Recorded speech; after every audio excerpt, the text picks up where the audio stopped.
You know what? I gotta complain really quick, guys. I gotta complain just really quick. It's not even about the game. It's not even about you guys. It's not about anything that's just like terrible. But I just still want to complain about it. We're gonna talk about mostly about where we're gonna put our towers and all that ridiculous stuff. Pretty darn soon, but I want to complain for 1 second. Also, by the way, this guy is 27-1, so he's ridiculously good, and I am kind of scared right now. We got a 2-0 banana farm, but holy crap! Oh my god, we're down to 50, down to 40 lives right now. 37, 33. We're about to lose. Right, we had to use all 3 of our sets of road spikes just to survive. So this guy's obviously playing really, really well. Plus, we sucked it up a little bit, and we ended up getting our banana farm a little bit late. So, anyways, pay attention to this game because this is going to be obviously a very intense game. We're down a lot of lives, but the thing is, the only life that matters is the 150th life. That's the only way you win or lose a game, is lose that 150th life. So here we go, Regal Whites against this guy. Oh, and we do. We take him down with Regal Whites. All right, not very many people are used to Regal Whites and didn't use his battle energy, so we took him down. But we did have to use 5 battle energy on that guy. Just one game was 5 battle energy. So I feel like we're going to end up being in sort of a world of hurt later on. This guy is also a very, very good player. 4,000 and 1,000. Oh my goodness. He's got a 4-to-1 win ratio with 5,000 games. He's got a lot of experience under his belt. So anyways, complaining. All right, let's complain for just a quick second. I'm going to ask a question. What is the biggest snake? It's a trick question. It's a trick question. This is the correct answer, and I knew this from Animal Planet. I used to watch Animal Planet's stuff. I used to watch Animal Planet a lot of random stuff. And it was, wow, man, we're down to 29 lives again. What is even going on today? I don't even know.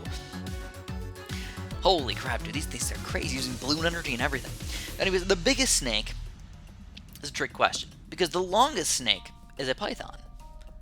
But what does biggest mean? Is it really the longest, or is it like the heaviest? Because technically, the heaviest snake is the anaconda. So is that really the biggest snake, even though it's long, even though the python's longer? So board games get this wrong all the time. I even tell my friends. I remember quite a few times actually. I told my friends, I'm like, you know what, this is a trick question, because the question came up. They're like, what's the biggest snake? And I'm like, you know what, the python is the longest snake, the anaconda is the heaviest snake. And they're like, answer the question, what's the biggest snake? And I got it wrong. I told them the python, but it was the anaconda on the answer. And I wanted to say, suck my balls to Trivial Pursuit for being evil and making a bad question like that. They don't often get bad questions, but that one is a bad question. I hate it. I hate it. So anyways, this is looking really bad for us. Get it, take it, Keith! No! Okay, so after 2 games, we are officially down to 4 battle energy. Oh my goodness. And that was our 2nd game loss in the entire series. So, I thought we won. I actually looked like Regal Rainbows went through his defense, but on his screen, it obviously didn't. So it messed me up a little bit, and we ended up losing because of it. It was a very good game, but now, again, we're down to 4 battle energy, which is extremely upsetting. So now, basically, we're going to try and conserve battle energy by playing even better than we were. I feel like I started off with just too excited or too crazy or whatever, man. I don't even know what I did, but now we need to play even harder. So I'm done complaining. Today we're going to talk mostly about placement. The placement of our towers. And why we do that, and why we should try and fit even better spots for our towers and whatnot. So, of course, I've only got Dart Monkeys and Wizards right now, so I'm going to talk about Dart Monkeys and Wizards, but it's also important to note other towers. Banana farms, doesn't really matter. Put them wherever you want. Wherever they fit. Usually I try and put them somewhere in the middle of the screen, in a place where they sort of fit, sort of reasonably good. On Pumpkin Patch, you're limited in a lot of ways, but on a lot of other maps, you can kind of pick where you want to put them, for the most part, I would say. So banana farms, put them wherever you want. Dart Monkeys, oh, this is actually a kind of, oh my god, this guy's terrible. For Dart Monkeys, you usually want to put them somewhere where they're going to get multiple spots, and also where you can shoot kind of down a straight line. I think in my next video I'm talking a little bit about targeting, but targeting is not like a 10-minute process, so I'm probably not going to go crazy on targeting. We're going to talk mostly about the game and start getting into our rushes and show you guys what we do against these really good players and everything. Because we're going to start facing a lot of people who are just a lot better at the game. It's kind of a fluke that we face somebody who has such a bad record, honestly. But with the Dart Monkey spot I have on Battle Park, you notice that I'm shooting down straight lines when I shoot straight up, or I shoot straight down, or I shoot straight to the left. No matter what I'm doing, I'm shooting 3 darts, basically into group balloons. and I'm getting the maximum popping power out of my Dart Monkey. Which allows me to, by round 10, have only one Dart Monkey and live with very little lives lost. One Dart Monkey beat all those natural balloons. Obviously, it's Battle Park, which means it's a fairly easy map, but still, that's kind of ridiculous, isn't it? So we're going to rush this guy with a bunch of leads. We're going to take him down pretty darn easily with most of these leads and just kind of finish him off with some regular rainbows. We didn't need to really sell our farms or anything, but we did a good job. But for Dart Monkeys, usually what you want to do is you always want to shoot down straight lines, and if at all possible, in a lot of places, you, especially for round 4, have it where he's going to shoot straight back against the balloons and put him on last. This is kind of a funky thing, but putting him on last makes him hit a lot more balloons, just in general, especially against pinks and everything. So you're noticing I put my Dart Monkey on last. If this guy rushes me with any pinks, we're going to be ready for him. So I always like to put my Dart Monkeys in places, again, where they're going to shoot down straight lines and or zigzags. Zigzags are actually not that bad for a Dart Monkey, because you know what? He's got 3 shots. They kind of go, they don't go completely straight. They're like kind of on an angle. So this guy's actually going to rush us hardcore with yellows. Dude, what is up with that? We're just going to get a few Dart Monkeys. He's going crazy on us with these things. And we're going to counter rush with some regrow leads with some pinks on top.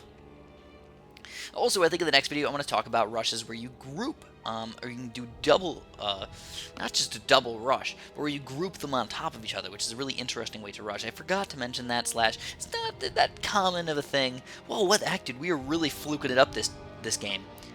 Just this video in general. 19 and 118. What the heck is this guy doing? How do you lose that many? I don't know. I kind of feel sorry for this guy, to be honest. That was really bad. All right, so maybe he's just trying to lose, because that's oh, he's got a boomerang. All right, so yes, no, maybe, kind of a little bit. All right, so we're gonna take him down on round 3 with red balloons. Okay, too bad, so sad. Let's move on to the next one. So again, with Dart Monkeys, put them on last, put them on in a spot where you're gonna shoot down mostly straight lines. Then for wizards, well, of course, you don't really need them until round 10. Just pop a 0/0 wizard down as soon as round 10 happens. Oh, this guy's going cool. It's kind of interesting. But with the wizards, you just want to put them close to the Dart Monkeys. Yeah, it's actually fairly important. It doesn't really matter where you put them. Put them on strong, because you want them to pop leads, but put them close to the Dart Monkeys, because you don't want things to regrow. You don't want those leads to the wizard can be in the very front to pop leads, but then guess what? If you have no Dart Monkeys till the very end of the game, they're going to regrow back into billions of leads. You're going to have trillions of leads going through at the very end of your game, so you don't want that either. So usually my wizard, I almost always put fairly close to the Dart Monkeys, if not just a smidge it in front of the Dart Monkeys. Maybe to reach just a little bit further. But the wizard doesn't really get any extra range, and when you got 2-3 Dart Monkeys with more range, you usually want to put the wizard like just a little bit more ahead of these guys. So anyways, this guy has no lead popping power, so we just kind of annihilated him with the lead. He's down to 7 lives, so he's actually still got a chance, don't get me wrong. I was kind of afraid that he was going to counter rush me, the Real Rainbow Rush, or something like that. But I think it's just about that time. Let's just go for an even hardcore rush. Just sell one farm, and if we kill him here, yep, 7 lives, no problem. So moving on. What about other towers? Where the heck should you put other towers? Well, glue gunners always go in the front. Snipers kind of always go in the corner, or a place where you're going to put a monkey village. And in a lot of other situations, there's really not a certain spot where you need to put the towers. Put them wherever. But also keep in mind when you're getting towers, you want to keep in mind the upgrades that you're going to get for them. Don't put them down like they're a 0/0 tower. Put them down like you're going to upgrade them, because of course you're going to upgrade them. So when I get my Dart Monkeys, I plan on having them be 2/3 eventually. Or if I'm going to put a 0/0 Dart Monkey down that I know is going to be a Juggernaut, I put him down where he's going to be a straight line, not just shooting down random crap. So of course positioning is extremely important, but positioning with a plan is even more important. You want to plan out where you're going to put your towers. For me, I always put my Dart Monkeys in a clump, because I don't want regrows to be super duper deadly against me. I want to just be able to... Oh, he's got... Whoa, this is crazy right here, man. That was a crazy game. It was actually a rush on top of a counter rush. So I did my double rush, but he... Whoa, what the heck happened there? Unable to Whoa, man. Able to find it in the allocated time. That was kind of weird, because it was just like we just clicked it too, so it didn't really take any time. But nonetheless, we're facing a lot of these maps seem to be played more often than other ones. So for this, also, whenever you're placing one of your towers, you want to put it in a spot where it's going to attack in multiple areas, if possible. So for me, I put my dart monkeys near the front, here. I could put them near the back where they could shoot down weird straight lines or whatnot, especially even in the bottom left corner there where you could shoot against the grain or backwards against the balloons, and I put them on last, and that would be more kind of efficient. But it's actually better for me to just put them in the front, because then they get 2 spots where they attack. So positioning, you also want to put them in spots where you can attack twice, and I think this makes sense.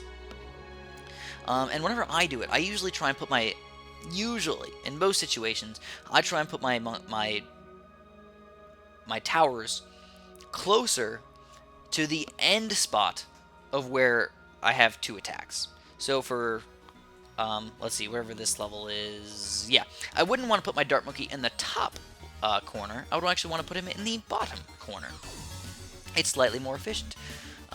In this case, I went with a buccaneer, which is kind of fun, but if I got a dart monkey, I'd put him basically, I don't know if you guys remember, but I put my dart monkey down in the bottom right corner of the little area of the circle over there, the little oval over there, and that was one of the most efficient ways for me to do it. So I'm actually going to go with something a little bit funkier. We're going to go with Boomer. I'm like, let's have some fun, dude. We've been doing Banana Farm Dart Monkey this entire time. Let's do something a little bit different.